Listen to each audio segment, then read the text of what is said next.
Mas mabait niyo yung mga lalaking galante kaysa sa mga kuribo. So ayun nga, magandang gabi guys. Maray na banggi sa Induga Boss.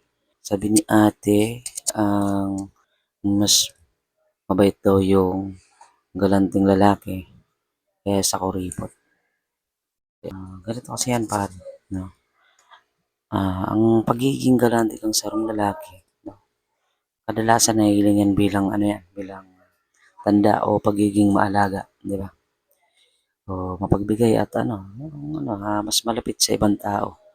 Kaya madalas sabihin na mas mabuo at mas mabait sila kaysa mga kuripot. Ang galante kasi, hindi lamang yan sa material na bagay.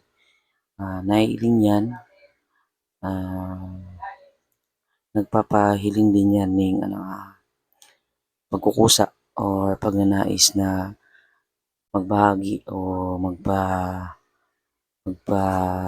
ano pa diyan, magpaugma o magpasaya ng ibang tao na siyempre madalas nagpapahiling ng positibong karakter, 'no. Pero siyempre sa kabilang banda, 'no, ang pagiging kuripot naman,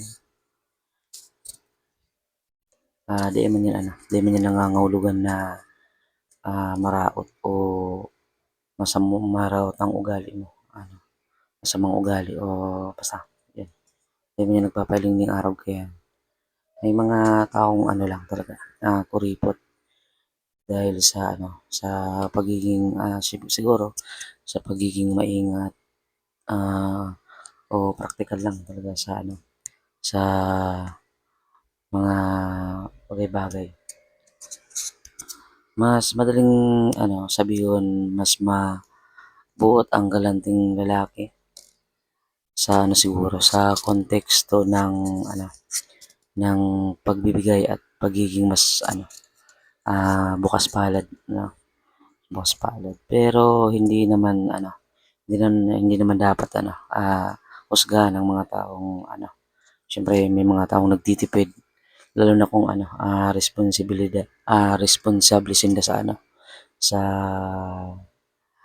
responsable lang sila sa sa kanilang pera o sa kwarta nila. So yun lang guys. Thank you. Ngayon.